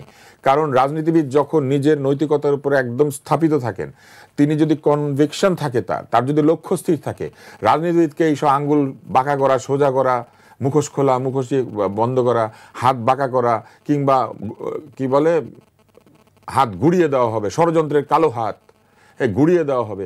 যেখানে বাংলাদেশের অধিকাংশ লোকের চামড়ার রং কালো বলে ষড়যন্ত্রের কালো হাত, ষড়যন্ত্রের তো ফর্সা হাত, ষড়যন্ত্রের হাত যে সে তো হস্ত, সেটা কিন্তু আমরা এখন দেখতে পাচ্ছি। ধন্যবাদ তুষার ভাই। জনাব শামীম হায়দার পাটোয়ারি, আপনার কাছে একটা প্রশ্ন রাখতে চাই। যদি ফেব্রুয়ারিতে ভোট হয়, আওয়ামী লীগ এবং জাতীয় পার্টি ছাড়া এই দুই দলকে বাদ দিয়ে একটা ইনক্লুসিভ নির্বাচন সম্ভব হবে কিনা, এবং সেই নির্বাচন নিয়ে আপনারা আবার প্রশ্ন তুলবেন কিনা? দেখুন, বাংলাদেশের 4টা বড় দল, বিএনপি, আওয়ামী লীগ, জাতীয় পার্টি, জামাত। 4টার মধ্যে দুটোকে বাদ দিয়ে কোনো সমাধান হতে পারে না, কোনো ভোট হতে পারে না, এটা অংশগ্রহণমূলক হবে না। এবং আওয়ামী লীগের মতো একটি দল ন্যাচারালি এখন থেকে অনওয়ার্ডস এটাকে বাধাগ্রস্ত করবে। ভোটের আগে, ভোটের পরে, ভোটের দিন, ভোটের পরেও যে সরকার আসবে তারাও বাধাগ্রস্ত হবে। এবং আপনি সেই বাধাগ্রস্ত একটি সরকার, লো ম্যান্ডেট, লো ভোট কাস্ট, এবং ভোটের দিন কী হতে পারে যদি আওয়ামী লীগ এবং জাতীয় পার্টিকে ভোট করতে না দেওয়া হয়? ভোটের দিন ব্যাপক মারামারি হবে, গাছ কাটা হবে, ককটেল ফোটানো হবে, আগুন দেওয়া হবে, প্রিজাইডিংকে হ্যারাস করা হবে। অনেক প্রিজাইডিং দেখবেন ভোটের আগের দিন পালিয়ে গেছে, এমন হতে পারে। আমরা পোলিং এজেন্টদেরকে ভয় দেখানো হবে। এবং সবচেয়ে বড় যেটি ঘটবে, লো কাস্টের ভোট হবে। যখন লো কাস্টের ভোট হবে তখন প্রিজাইডিংকে জোর করে লোকাল এমপি প্রার্থীরা জোর করে স্টাফিং করাবে এবং সিট চেঞ্জ করবে, সিটের অক্ষর চেঞ্জ করে ফেলবে। এগুলো রাগঢাক রেখে করতে পারবে না। তো এগুলো যখন এক্সপোজ হবে তখন সেই সরকারটা একটা ঘাটতিতে পড়বে। আমার মনে আছে 14 সালের একতরফা ভোট, যেটা এরশাদ স্যার বর্জন করেছিলেন জেনুইনলি, আমি বর্জন করেছিলাম, জিএম কাদের বর্জন করেছিলেন, সেই ভোটের পরে প্রথম আলোতে ছবি দেওয়া হয়েছিল যে পুরো ভোট কেন্দ্র ফাঁকা, ওখানে একজন কুকুর আছে শুধু, আর কেউ নেই। কিন্তু রেজাল্টে গিয়ে দেখা গেল ওখানে প্রায় 50-60% ভোট কাস্টিং দেখানো গেছে। তো ওই ঘটনাগুলো আবার ঘটবে। ইট কুড বি, এটা অ্যাভয়েডেবল ছিল, এটা অ্যাভয়েডেবল ছিল যদি এই সরকার 3 থেকে 6 মাসের মধ্যেই ভোট করতো, সুন্দর মতো সবাই অংশগ্রহণ করতো, আওয়ামী লীগ খুব নমিনাল সিট পেত, চমৎকার একটা সিস্টেমে ভোট হয়ে যেত। এই সরকার দীর্ঘদিন ক্ষমতায় থাকতে চেয়েছে, অস্বীকার করবে, বাট এরা 10 বছর ক্ষমতা থাকারও চিন্তা করেছিল। 10 বছর থাকবো, দেশটাকে সিঙ্গাপুর বানাবো, দেখা গেল দেশ তো সিঙ্গাপুর হচ্ছে না, কোনো দেশকে ছোট করতে চাই না, পাকিস্তান আফগানিস্তান হচ্ছে। তখন একটা ইলেকশনের চিন্তা এনাদের মাথায় আসলো। ইলেকশন কখনো এই সরকারের মাথায় ছিল না, কিন্তু ইলেকশনটাই সবচেয়ে বড় সংস্কার এবং ইলেকশনটাই সবচেয়ে বড় সেফ এক্সিট। 1/11-এ আওয়ামী লীগ এবং বিএনপির জাদ্রেল নেতাদেরকে অ্যারেস্ট করা হয়েছে, টর্চারও করা হয়েছে, দুর্নীতিবাজদের সবাইকে। 2 বছর কোনো জামিন ছিল না দেশে, এমার্জেন্সি ছিল, কিন্তু ভোটের সময় গিয়ে কিন্তু ওই সরকার সকলকে সাথে নিয়ে ইনক্লুসিভ ভোট করেছে এবং মোটামুটি ভালো ভোট করেছে, যদিও অনেকে ওটাকে কোয়েশ্চেনেবল করে। ওই ভালো ভোট করার কারণেই দেশটা কিন্তু 8 সালের ট্রানজিশন কিন্তু ঠিক ছিল। এই গভর্নমেন্ট ট্রানজিশন করতে পারবে আমার তো মনে হচ্ছে না। একটা দ্বন্দ্বের মধ্যে, যুদ্ধের মধ্যে চলে গেল। এক হচ্ছে যারা ঐক্য প্রক্রিয়া ছিল তথাকথিত, তাদের মধ্যে একটা ভাগ দেখা যাচ্ছে, আর এর বাইরে বিশাল অংশ। যুদ্ধটা তো চতুর্মুখী হবে, প্রক্রিয়ার বাইরে একটা অংশ, প্রক্রিয়ার ভেতরে একটা অংশ, আবার প্রক্রিয়ার ভেতরের মধ্যে অন্তদ্বন্দ্ব আছে। প্রশাসনও 2 ভাগ, দোসর 1 ভাগ, আর বর্তমান রিজিমের দ্রুত কনভার্টেড 1 ভাগ। তো এই দুর্বল প্রশাসন, দুর্বল পুলিশ, যেটা হলিস্টিক কোনো অ্যাপ্রোচ নাই, তাদেরকে নিয়ে আপনি ভোট করবেন কীভাবে? 42,000 সেন্টারে ভোট করতে হবে, 18 লক্ষ সরকারি কর্মকর্তাকে ফুল এফোর্ট দিতে হবে, সেনাবাহিনীকে ফুল এফোর্ট দিতে হবে, বিজেপিকে ফুল এফোর্ট দিতে হবে। তো সেনাবাহিনী ফুল এফোর্ট দিবে কেন একটা একতরফা ভোটের জন্য? আর এর আগে আমরা দেখেছি যারা একতরফা ভোট করেছে, কনটেক্সটে কখনো এক না, প্রধান বিচারপতির হাত করা পুড়িয়ে তারা আসছে হচ্ছে এজলাসে। স্বরাষ্ট্র উপদেষ্টা তো বলেছেন যে নির্বাচনের আগে যারা মাঠে আছেন সেনা সদস্যদের তুলে নেওয়া হবে না, তারা তো তাহলে ভোটে সেই এফোর্ট দিবেন না? এফোর্ট দিবে মানে স্ট্রাইকিং ফোর্স হিসাবে থাকবে, বাট আসলে তারাই বা কতটুকু করতে পারবে? তাদের সীমাবদ্ধতা আছে, তারা কেন্দ্রের ভিতরে সাধারণত ঢুকতে পারে না, কেন্দ্রের কত কিলোমিটার ঢুকতে পারে, এরকম কিছু ব্যাপার থাকে। তারা দূর থেকে টহল দেয় বেসিক্যালি। 14 সালেও আমরা যেটা দেখেছি আর কি। তো যেটা হচ্ছে সামনে একটা সমাধানহীন সমস্যার দিকে বাংলাদেশকে নিয়ে যাচ্ছে অপ্রয়োজনে, যেটা খুব সহজ সমাধান করা যেত। 3 থেকে 6 মাসের মধ্যে ভোট হবে, সকল দল একসাথে ভোট করবে। সেখানে কিন্তু আমাদের এই আন্দোলনকারী ছেলেরাও সেই সময় তাদের ইমেজ তুঙ্গে ছিল, তারা অনেকগুলো আসন পেয়ে যেত নর্মালি, অর্গানিক্যালি 20, 25, 50টা আসন পেয়ে যেত। এখন তাদেরকে আসন পেতে গেলে বিএনপি এবং জামাত দুটি দলের সহযোগিতা লাগছে। কেন? মানে তাদের এই জনপ্রিয়তা কমে যাওয়ার কারণ কি? দুর্নীতিগ্রস্ত অথবা তাদের নিয়ে নানা ধরনের প্রশ্ন উঠছে এই কারণে? অবশ্যই তাই, অবশ্যই তাই। এবং তাদের আদর্শিক জায়গাটাও তারা ক্লিয়ার করতে পারেনি। তারা কোন আদর্শে বিশ্বাস করে? তারা কি ইসলামপন্থী, নাকি তারা সেকুলার? তারা কি 71-এর পক্ষে নাকি 71-এর বিপক্ষে? তারা কথায় কথায় ভারতের বিরুদ্ধে গালি দিয়েছে, তারা সেনাবাহিনীর বিরুদ্ধে গালি দিয়েছে, সকল দলকে গালি দিয়েছে, কোনো দলকে গালি দেওয়া বাদ রাখেনি। তো এখান থেকে নতুন কিছু বের হয়ে আসা খুব কঠিন। বের হতে পারতো যদি তাদের মধ্যে বঙ্গবন্ধু ভাষা নিয়ে ওদের মতো নেতা থাকতো, কিন্তু আমরা তাদের মধ্যে ওরকম নেতা দেখতে পারি নাই, ক্যারিশমেটিকভাবে দেখিনি। তো তাদের অনেক ভুল আছে, তাদেরকে অনেক ব্যবহারও করা হয়েছে আমার ধারণা। অনেক উগ্র ব্যাপার চাপিয়ে দেওয়ার জন্য তাদের মাধ্যমে করানো হয়েছে, রাষ্ট্র করেছে, রাজনৈতিক দলগুলো করেছে। আব্রাহাম লিঙ্কনের একটা চমৎকার ডায়লগ আছে, যখন উনি সেকেন্ড টাইম রাষ্ট্রপতি হলেন, উনি 2 লাইনের একটা বক্তব্য দিলেন যে আমি পতাকাটা উড়িয়ে দিলাম, এটা রক্ষা করার দায়িত্ব আমাদের দেশের মানুষের। ডক্টর ইউনূস তাই বলা উচিত ছিল। ধন্যবাদ আপনাকে। তুষার ভাই, আপনি তো বলেছিলেন যে যারা জুলাই সনদের আইন বানাচ্ছে তারা একটি ভোটও পাবে না, এমন একটি ভোটও পাবে না বলি, মানে নিজের আমার মনে হয় না যে খুব একটা ভালো করার সম্ভাবনা আছে। যদি থাকতো তাহলে তারা এই আপোষ মীমাংসায় যেত না। তারা 300 আসনে প্রার্থী দেওয়ার কথা বলেছিল। আমি মনে করি যে তাদের এখনো 300 আসনে প্রার্থী দেওয়া উচিত। আচ্ছা, তাহলে যে জুলাই সনদে যে সংবিধান সম্পর্কিত বিষয়গুলো, যে সংস্কার পরিষদ 270 দিনের মধ্যে যদি বাস্তবায়ন করতে না পারলে তাহলে সেটা স্বয়ংক্রিয়ভাবে যুক্ত হয়ে যাবেন। স্বয়ংক্রিয়ভাবে যুক্ত হওয়া পৃথিবীর কোনো দেশে সংসদ সদস্যরা, বেশিরভাগ সংসদ সদস্যরা যেখানে দ্বিমত পোষণ করছেন, তারপরও সেটা সংবিধানে যুক্ত হয়ে যাবেন? আমার জানা মতে নাই। এখানে ব্যারিস্টার সাহেব আছেন, উনি ভালো বলতে পারবেন। স্বয়ংক্রিয়ভাবে আসলে কোনো কিছু সংবিধানে যুক্ত করা যায় না। সংবিধানে কিছু যুক্ত হতে হলে অবশ্যই জনপ্রতিনিধিরা আলোচনা করবেন, জনগণকে সেটা জানতে হবে, এবং যদি জনপ্রতিনিধিরা যথেষ্ট পরিমাণে ঐক্যবদ্ধ হয়ে 2/3 সংখ্যাগরিষ্ঠতা না নিয়ে, অন্তত আমাদের সংবিধান অনুযায়ী এই পরিবর্তনটা না আনতে পারেন, অথবা এই মীমাংসায় না পৌঁছাতে পারেন, তাহলে গণভোট আয়োজনের বিধান আছে, যেটা রাষ্ট্রপতি আয়োজন করবেন, অর্থাৎ রাষ্ট্র আয়োজন করবে, সরকার না। এখন এই জুলাই সনদের মধ্যে যা আছে তার চেয়ে বেশি ঝামেলা হয়েছে জুলাই সনদ বাস্তবায়নের যে প্রস্তাব এবং আদেশ, সেই জায়গাটিতে আপনি দেখবেন যে জুলাই সনদে অনেক কিছুই আছে যা আসলে প্রয়োজনীয়, এটার প্রয়োজনীয়তা নিয়ে কোনো সন্দেহ নাই, কিন্তু এটা বাস্তবায়নের ক্ষেত্রে আপনাকে গণতান্ত্রিক হতে হবে। বাস্তবায়ন তো আপনি স্বৈরতান্ত্রিকভাবে করতে পারেন না। অর্থাৎ সংসদ যখন তৈরি হবে, সংসদ নিজে একটি সার্বভৌম প্রতিষ্ঠান, সংসদ সদস্যরা দেশের জন্য ভাববেন এবং দেশের স্বার্থে তারা দলমতের ঊর্ধ্বে উঠে সিদ্ধান্ত নেবেন, এবং এই ক্ষেত্রে প্রতিটি সংসদ সদস্য স্বাধীন। এবং এই ব্যাপারটিকে ক্ষুণ্ণ করা হয়েছে এই অভিযোগেই কিন্তু ৭০ অনুচ্ছেদ, আমি যদি ভুল না করি, ৭০ অনুচ্ছেদের যে বিরোধিতা অনেকেই করেন, আমি নিজেও মনে করি এটা বদল করা দরকার। এটা কিন্তু এই কারণেই যে সংসদ সদস্য তার দলের সিদ্ধান্তের বিপরীতে দেশের পক্ষে দাঁড়াতে পারে না, দল তাকে বের করে দিবে, তার সংসদ সদস্য পদ চলে যাবে, এরকম একটা অবস্থা। তো এই যে বিষয়, এটা নিয়ে কিন্তু বিএনপিও কথা বলেছে।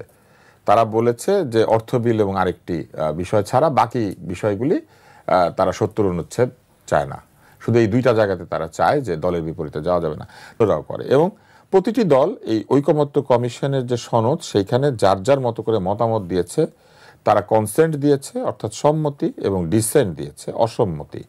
এখন এই কনসেন্ট ডিসেন্ট নেওয়ার পরে আপনি যদি বলেন যে এই কনসেন্ট ডিসেন্ট আর বিষয় না, যা ছিল তাই যাবে জনগণের কাছে, জনগণ ইয়েস বলবে অথবা জনগণ নো বলবে, তাহলে এই যে জনগণের হয়ে যারা আলোচনা করলেন তাদেরকে ডেকে সময় নষ্ট করলেন কেন?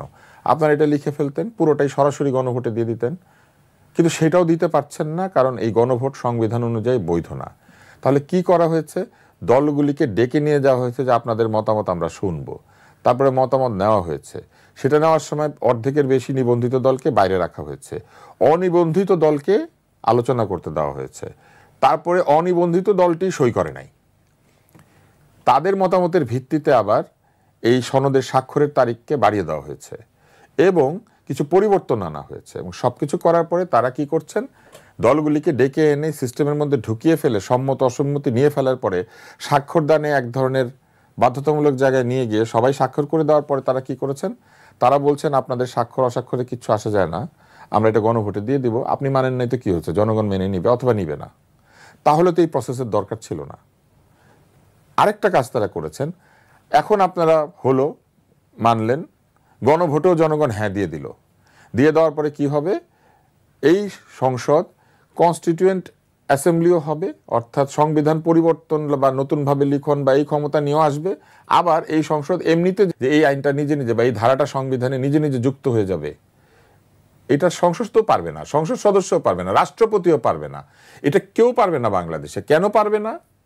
এর কারণ হচ্ছে সংবিধানের পরিবর্তন বা সংবিধানকে বদল করার একটা প্রক্রিয়া আছে। সেই প্রক্রিয়া যদি শুরু থেকে শেষ পর্যন্ত পালন করা না হয়, তাহলে কি হবে জানেন? এই সমস্ত প্রক্রিয়াকে আবার ইভেন এই কনস্টিটিউয়েন্ট অ্যাসেম্বলি এটাও যে গঠিত হচ্ছে, এটারও কোনো আইন নাই।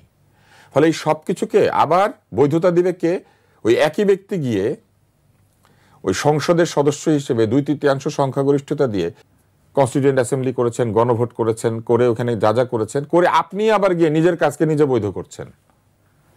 এটা সাধারণ যুক্তিতেও কিন্তু এটা বুদ্ধিমানের যুক্তি না। আপনি নিজেই অন্যায় করে নিজেই নিজেকে ক্ষমা করতে পারেন, বিচার করতে পারেন, বৈধতা দিতে পারেন, অবৈধতা দিতে পারেন। সে যদি কালকে এটা কি সে পারে করতে? সে পারে না। তাহলে দুইটা লোক হইতে হবে। আবার ওইখানে একটা আপার হাউসও করেছে। এই আপার হাউসটা আবার কে করবে? এই আপার হাউসটা ওই সংসদ করবে, যেটা কনস্টিটিউয়েন্ট অ্যাসেম্বলি। করার পরে আবার ওই আপার হাউসকে বৈধতা দিবে এই সংসদ। দেওয়ার পরে এই সংসদের যে পিয়ার, তার ভিত্তিতে আপার হাউসটা গঠিত হবে। তার মানে এই সংসদকে আগে থেকে বাধ্য করে দেওয়া হচ্ছে যে আপার হাউস হবে, তুমি গিয়ে আপার হাউস বানাবে এবং আপার হাউস বানায় তুমিই ভোট দিবা। নিজেই আপার হাউস বানায়, নিজেই বৈধতা দেয়, নিজেই ভোট দেয়, নিজেই আবার নিজের লোকদেরকে ওইখানে পাঠায়। এই যে জটিলতা তৈরি করা, এই জটিলতার কিচ্ছু দরকার ছিল না যদি গণতান্ত্রিক একটা নির্বাচন হতো। সংসদ সদস্যরা ঐকমত্য কমিশনের বদলে মানুষের ভোট নিয়ে সংসদে গিয়ে আলোচনা করতেন। বাইরে যারা সংসদে যেতে পারেন নাই, তারা একইভাবে রাস্তায় বিরোধিতা করতেন, যুক্তি দিতেন, তর্ক দিতেন, সুশীল সমাজ কথা বলতো। একটা রিয়েল ন্যাশনাল কনসেনসাস তৈরি হতো, তার ভিত্তিতে সংসদে সংস্কারগুলি আসতো। এবং যদি তারা সেটা আনতে না পারতো, তখন সেই সংসদ রাষ্ট্রপতিকে দিয়ে গণভোট আয়োজন করত। তাহলে কিন্তু কোনো ঝামেলা থাকে না। কিন্তু ওনারা নিজেরা যে কাজটা করেছেন, ওনারা নিজেরাও শিওর না যেগুলো সব টিকবে কিনা, এবং এটা টিকানোর জন্য তারা প্রথমে একটা আদেশ জারি করছেন, তারপর একটা গণভোট করছেন, সেটার অধীনে একটা কনস্টিটিউয়েন্ট অ্যাসেম্বলি করছেন। গ্রহ নাই, বাবাকে জানেন না, মাকে জানেন না, কিন্তু হঠাৎ একজন লোক এসেছে বলেছে যে কিছু না হলেও বেবি হবে, এবং বেবিটা হয়ে গেলে এটা 9 মাসের মাথায় হয়ে যাবে। ধন্যবাদ আপনাকে। জনাব শামীম হায়দার পাটোয়ারি, জাতীয় পার্টি গণভোট নিয়ে কতটুকু, মানে তাদের আগ্রহ কতটুকু? আমরা মনে করি এটাতে আগ্রহ দেখানোর মতো কোনো বিষয়ই না, কারণ হচ্ছে 48টি বিষয়ে মানুষকে বুঝাবেন কিভাবে? তো এটা একটা গণভোট হবে না, এটা গণজট হবে। এটা কোনো সাংবিধানিক ভিত্তি নাই। মহামান্য প্রধান চিফ অ্যাডভাইজার যদি বিশেষ সাংবিধানিক অর্ডার জারি করেন, তাহলে উনি একজন ইউজার পর হবেন। কারণ বিশেষ সাংবিধানিক অর্ডার বা chief martial law, administrator martial law proclamation দিতেন আর্মি অফিসাররা, তারা টেক ওভার করে মার্শাল ল প্রোক্লেমেশন দিতেন সংবিধানের বাইরে গিয়ে। তো উনি কেন ওই পথে হাঁটবেন? ওই পথে হাঁটা, এবং এটা যদি অর্ডিন্যান্স দিয়ে থাকে, এটা দেন রাষ্ট্রপতি, কখনো প্রাইম মিনিস্টার বা চিফ অ্যাডভাইজার না। আমাদের এখানে যতবার সংবিধান বিশেষ অর্ডার হয়েছে, প্রেসিডেন্সিয়াল অর্ডার পিও, সেটা হয়েছে সংবিধান সাসপেন্ডেড থাকতো এবং সেটা দিয়ে তো রাষ্ট্রপতি। তো ওই পথে ওনাকে হাঁটার উপদেশ দেওয়াটা সম্পূর্ণ অসাংবিধানিক একটা উপদেশ, এবং এটার জন্য ঐতিহাসিক সাংবিধানিক দায় থাকবে। তো আমার মনে হয় উনি এই আনওয়াইজ পথে যাবেন না। দেশে ভোট হবে, ভোটের পরে একটা বিশেষ স্ট্যান্ডিং কমিটি করতে হবে যারা এই সাংবিধানিক অ্যামেন্ডমেন্টগুলোকে অ্যাডপ্ট করবে, এবং এর মধ্যে কিন্তু অনেকগুলোই অ্যাডপ্ট করার মতোই, কিছু কিছু ছাড়া। সেই কমিটি করে নর্মাল বিলের মতোই পাস হবে সংবিধান অ্যামেন্ডমেন্ট, এবং গণভোট হবে। এটাই হচ্ছে পারফেক্ট প্রসিজারের বাইরে অন্য কোনো প্রসিজার নেওয়াই ঠিক হয়নি। তো এই যে বিএনপিও যে ভোটের দিন গণভোট দিয়েছে, কনফিউজ হয়ে যাবে ভোটার, হ্যাঁ না ভোট দেবে নাকি আবার প্রধানমন্ত্রী ভোট দেবে, একটা দেবে না, এলোমেলো হয়ে যাবে। তো এতগুলো বড় বড় বিষয় এলোমেলোর মধ্যে না ছেড়ে এটা সংসদে ছেড়ে দেওয়াই ভালো। আরেকটা আমার $1 ট্রিলিয়ন প্রশ্ন, সামনের সংসদে যারা আন্দোলনে অংশগ্রহণ করেছে স্বাভাবিকভাবে তাদেরই তো আধিক্য থাকবে। তো সেই সংসদকে যারা বিশ্বাস করতে পারছে না কেন? সেই সংসদে তো অন্য কারো আধিক্য থাকার সম্ভাবনা কম। এত বড় বিপ্লব হয়েছে, এত বড় আন্দোলন হয়েছে, সেটাকেও তারা বিশ্বাস করতে চাচ্ছে না। পুরো জিনিসটাই ভোট পেছানোর পায়তারা, পুরো জিনিসটাই আসনের ভাগাভাগির আলোচনার পায়তারা, আর কিছু না। ধন্যবাদ আপনাকে। তুষার ভাই, একটু আসতে চাই। অনেকে মনে করছেন যে সবাইকে খুশি করতে না পেরে, খুশি করতে যে কারোই মন রক্ষা করতে পারেনি ডক্টর মোহাম্মদ ইউনূস, নিরপেক্ষ না থেকে। উনি কাউকে খুশি করতে চেয়েছেন কিনা আমরা জানি না, কিন্তু যাদের খুশি হওয়া দরকার ছিল তারা হচ্ছেন ক্ষমতার বাইরে সাধারণ জনগণ। সাধারণ জনগণের খুশি হওয়ার মতো খুব বড় কিছু এই সরকার করতে পেরেছেন বলে মনে হয় না। বেকারত্ব বেড়েছে, অনেক গার্মেন্টস কারখানা বন্ধ হয়েছে, নানান ধরনের সংখ্যা সারণী, স্ট্যাটিস্টিক্স, পরিসংখ্যান দিয়ে প্রমাণ করার চেষ্টা করেছেন তারা আগের সরকারের মতোই যে দেশ উন্নয়নের দিকে এগিয়ে যাচ্ছে। আমি আপনাকে শুধু একটা স্টেটমেন্টের কথা বলি। আমাদের এই সরকারের পরিবেশ উপদেষ্টা তার অতীতের বক্তৃতায় বলেছে যে 2050 সালে বা 2045 সালের পর থেকে সমুদ্রপৃষ্ঠের উচ্চতা গ্রিন হাউস এফেক্টের কারণে বেড়ে যাবে, এবং তাতে উপকূলীয় অঞ্চল ডুবে যাওয়ার সম্ভাবনা আছে। সেন্ট মার্টিন থাকবে কিনা বা অন্যান্য দ্বীপগুলি থাকবে কিনা এটা একটা সন্দেহের বিষয়। আর এই সরকারের নিযুক্ত বিডার যিনি প্রধান, তিনি বলেছেন 2055 সালে মহেশখালী আর কক্সবাজার এক জায়গায় এসে বিরাট শহর হয়ে যাবে। এক উপদেষ্টা বলে ডুবে যাবে, আরেক উপদেষ্টা বলে ওইখানে বিরাট শহর হবে। এইটার জন্য কি প্রক্রিয়া তারা নিয়েছেন? তারা নিতে পারেন নাই। জুলাই সনদে আছে পরিবেশ বাঁচাতে হবে, কিন্তু আমরা কি দেখেছি? এক্সিস্টিং যে কন্ডিশন, এই সময়ে সিলেটে সাদা পাথর চুরি হয়ে গিয়েছে, এবং সাদা পাথর কি পরিমাণ চুরি হয়েছিল তার কিন্তু কোনো স্ট্যাটিস্টিক্স নাই। বলা হলো এক রাতের মধ্যে সব সাদা পাথর ফেরত এসেছে। সাদা পাথর কি এক রাতেই চুরি হয়েছিল? আপনার কি মনে হয় যে এক রাতে চুরি করা জিনিস এক রাতে ফেরত দেওয়ার মতো প্রক্রিয়া? মোটেও না। সাদা পাথরের একটা অল্প অংশ এক রাতে ফিরে আসার পরে সেটা দিয়ে ছবি উঠেছে। আসলে কি সাদা পাথর সব ফিরেছিল? এক রাত চুরি হয়েছিল? এটা কিন্তু একটা প্রশ্ন। যারা নিয়ে গেছিল তাদের অনেকে বলছে যে এটা ধুয়ে শুকানোর জন্য নিয়ে গেছে। আর কোথায় এটা নিয়েছিল সবাই জানতো, তার মানে চোখের সামনে দিয়ে নিয়েছিল, না হলে এক রাতের মধ্যে ফিরে কিভাবে? এটা কি রাস্তা দিয়ে? তো সংস্কার কমিশন তারা বলেছেন যে রাজনৈতিক কাজ ডাক্তাররা করতে পারবে না, অথচ তারা কথা বলেছেন 3টি রাজনৈতিক পক্ষের সাথে, ড্যাব বিএনপি সমর্থিত, এনডিএফ জামাত সমর্থিত, এবং আরেকটা আছে ডক্টরস ফর এনভায়রনমেন্ট হেলথ নাকি জানো, যেটা কমিউনিস্ট সমর্থিত। এই 3টা দলের সাথে তারা কথা বলেছেন, অথচ ডাক্তারদের অরাজনৈতিক সংগঠন আছে সেটার সঙ্গে তারা কথা বলেন নাই। নিজেরা বলছেন ডাক্তাররা রাজনীতি করবে না, অথচ গুরুত্ব দিচ্ছেন রাজনীতি করে সেই সব ডাক্তারদেরকে। তারা সমস্ত যে পদায়ন এবং সমস্ত যে ট্রান্সফার, পোস্টিং, প্রমোশন সব দিয়েছেন দলের রিকমেন্ডেশনে। মজার একটা কাজ করেছেন, তারা জরিপ করেছেন, বিভিন্ন জায়গায় গিয়েছেন, বেড়াতে গিয়েছেন এবং গিয়ে তারা স্বাস্থ্য সংস্কার কমিশন তথ্য সংগ্রহ করেছেন স্বাস্থ্য বিষয়ে। তার মধ্যে তারা গিয়েছেন কোথায় জানেন? রামপাল বিদ্যুৎ কেন্দ্র এবং সীতাকুণ্ডে যে জাহাজ ভাঙে সেই জায়গাতে, আর গিয়েছেন হচ্ছে কাপ্তাই জলবিদ্যুৎ কেন্দ্র। তো আমি একজনকে প্রশ্ন করলাম টেলিভিশনে যে আপনারা এই জায়গায় কেন গিয়েছেন, স্বাস্থ্য বিষয়ে কী তথ্য নিতে? ওনারা বললেন যে অকুপেশনাল হ্যাজার্ড, অর্থাৎ যে বিদ্যুৎ কেন্দ্রে যারা কাজ করে এবং বিদ্যুৎ কেন্দ্র যে স্বাস্থ্যের ক্ষতি করে, স্বাস্থ্যের দূষণ করে, এই তথ্য তারা সংগ্রহ করতে গিয়েছেন। বিদ্যুৎ কেন্দ্রে কাজ করলে কি ধরনের ঝুঁকি হতে পারে বা এই ধরনের কারখানায় কি ঝুঁকি থাকে স্বাস্থ্য এবং জীবনের, এটা কিন্তু একেবারে গায়ে লেখা থাকে। কারণ এই কেন্দ্রগুলি করার সময় প্রফেশনাল সেফটি দেখে কেন্দ্রগুলি করতে হয়। ওনারা ওইখানে সরজমিনে গিয়েছেন। আপনার কি মনে হয় আসলে স্বাস্থ্য তথ্য নিতে গিয়েছিলেন? মোটেও না, তারা কাপ্তাইতে গিয়েছেন, কাপ্তাই লেকে, আর রামপালে গিয়েছেন, সুন্দরবনে, এবং তার হয় এটা কিছু করার উপায় নাই। আপনি আমাকে বলেন তো যে এক সময় বিদেশ থেকে আসতো ক্যাটরিনা কায়েফ, আর এখন বিদেশ থেকে কোন দেশ থেকে আসে শিল্পী? সংস্কৃতি কি রাজনৈতিক পরিবর্তনের সাথে সাথে বদল হয়? বদল হয় না। কিন্তু আপনি দেখেন যে ক্রিকেট বোর্ড কনসার্ট করে কিংবা অন্যরা কনসার্ট করে, সেসব কনসার্টে কোন দেশ থেকে শিল্পী আসে, কোন দেশ থেকে আসে না। আমরা তো এই পরিবর্তন আশা করি নাই। আমরা তো এক প্রভুর পরিবর্তে আরেক প্রভুকে চাই নাই। এবার কি প্রশ্ন আপনি বলতে পারেন? জি, আমি একটু ছোট করে জানতে চাই যে শেখ হাসিনা যে মানবতা বিরোধী অপরাধের মামলার রায়ের সম্ভাব্য একটা তারিখ ঘোষণা করা হয়েছিল যে 13 নভেম্বর, এই তারিখ ঘিরে কোনো উদ্বেগ প্রকাশ, মানে সরকারের পক্ষ থেকে বলা হয়েছে যে তারা কোনো উদ্বেগ নয়, চিন্তিত নয় তারিখে কি হবে। কিন্তু আমরা দেখেছি যে সামাজিক যোগাযোগ মাধ্যমে আওয়ামী লীগের বিভিন্ন কর্মসূচি ঘোষণা, এবং কেউ যদি উদ্বিগ্ন না হয়ে থাকেন আমরা সেটাকে সাধুবাদ জানাই, কারণ তারা অন্তত বুঝতে পেরেছেন যে উদ্বিগ্ন হওয়ার কিছু নাই। কিন্তু তারা এই ধরনের হুমকি ধামকিতে উদ্বিগ্ন না, কিন্তু তারা উদ্বিগ্ন যে এরা নাকি ক্ষমতা ফেরত আসবে। এটা স্ববিরোধী কথা না? আপনি যার ধমক ধামক উত্তেজনায় কোনো উদ্বিগ্ন না, তাহলে আপনি বিশ্বাস করেন যে এরা আবার ক্ষমতায় ফিরে আসতে পারবে, তাদেরকে ঠেকানোর জন্য নানান কিছু করতে হবে। দুইটা স্ববিরোধী হয়ে গেল না? আর আপনি যদি এইভাবেও চিন্তা করেন যে একটা নির্বাচন হবে এবং সেই নির্বাচনটা শান্তিপূর্ণ এবং গ্রহণযোগ্য হবে, তাহলে কি এই শান্তি এবং গ্রহণযোগ্য নির্বাচনের জন্য আগে সমাজে সাধারণ শান্তি আনা দরকার ছিল না? কেন হাসপাতালের সামনে লোকে গুলিবিদ্ধ হবে? কেন নির্বাচনী প্রচারণা চালাতে গিয়ে লোকে গুলিবিদ্ধ হবে? এগুলা নিয়ে কি আপনার কোনো উদ্বেগ নাই বা আপনাদের কোনো উদ্বেগ নাই? এটা তো প্রশ্ন, কারণ এখানে তো জীবনের নিরাপত্তা সাধারণ মানুষের।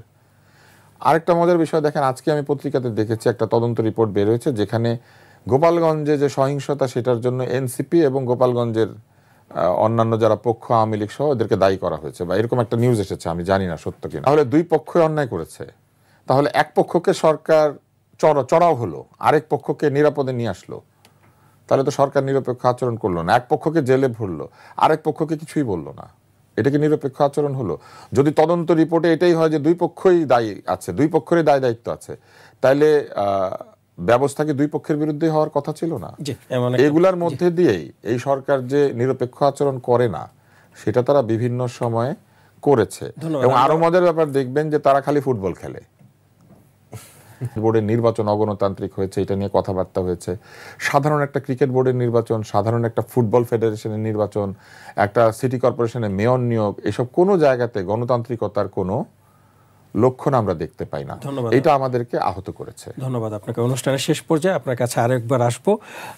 জনাব শামীম হায়দার পাটোয়ারী, একটু আসতে চাই আপনার কাছে। জুলাই গণঅভ্যুত্থানের শিশু এবং ছাত্রদের যে গণহত্যা হয়েছে তাদের উপরে, সেই দায় দায়িত্ব পুরোটাই আইন শৃঙ্খলা। আপনার কাছে একটু প্রশ্ন রাখতে চাই, তিনি তো তখন সরকার প্রধান ছিলেন, তিনি কেন দায়ভার নিতে চাচ্ছেন না? কারণ সরকার প্রধানের কমান্ডেই তো তখন আইন শৃঙ্খলা বাহিনী কাজগুলো করেছেন। অবশ্যই উনি দায় এড়াতে পারবেন না, কিন্তু কতটুকু, এটা একটা লিগ্যাল ইস্যু আছে, এভিডেন্সিয়াল ইস্যু আছে। মাঠে এখানে আন্দোলন হয়েছে, একটু ছোট করে জানতে চাই আমরা। আন্দোলন দুই পক্ষই শক্তি প্রয়োগ করেছে, কেউ আগে কেউ পরে, কেউ বেশি কেউ কম। কে কম বেশি করেছে, কে গুলি করেছে, কে থানায় আগুন দিয়েছে, কে থানা থেকে গুলি করেছে, এগুলো এভিডেন্সে যাবে। তো আমি মনে করি উনি অবশ্যই দায় এড়াতে পারেন না। আবার সমস্ত দায় তার, ব্যাপারটা কখনো এমনটা হবে না। তাহলে তো 21শে আগস্টের দায় কি সে খালেদা জিয়ার? বাংলাদেশের 63টা জেলায় বোম ফুটেছিল, সেটার দায় কি বিএনপির বা জামাতের? তো ওইভাবে তো দায় হবে না। আসলে ইন্দিরা গান্ধী মারা গিয়েছে কংগ্রেসের সময়, তাহলে কি কংগ্রেসের দায় হবে ইন্দিরা গান্ধীকে মারার? ব্যাপারটা তা না। তো ওইটা এভিডেন্সের বিষয়, কিন্তু ওনার পরবর্তী বক্তব্য যেটা উনি করেছেন দু একদিন আগে ইন্ডিয়া টুতে মেবি, সেখানে কিন্তু উনি বলেছেন, উনি দুঃখ প্রকাশ করেছেন যে আমার সময় এই অনাকাঙ্ক্ষিত ঘটনাগুলো ঘটেছে, এটা দুঃখজনক। সেখানে ওনার টোনটা কিন্তু চেঞ্জ হয়েছে, সফট হয়েছে। আমি মনে করি আওয়ামী লীগের দুঃখ প্রকাশ করা উচিত, আওয়ামী লীগের আত্মশুদ্ধি হওয়া উচিত, আওয়ামী লীগের অসংখ্য নিজস্ব লোককে বহিষ্কার করা উচিত, নতুন আওয়ামী লীগ গঠন করা উচিত। ধন্যবাদ আপনাকে। জি, আমরা একদম শেষ পর্যায়ে এসেছে।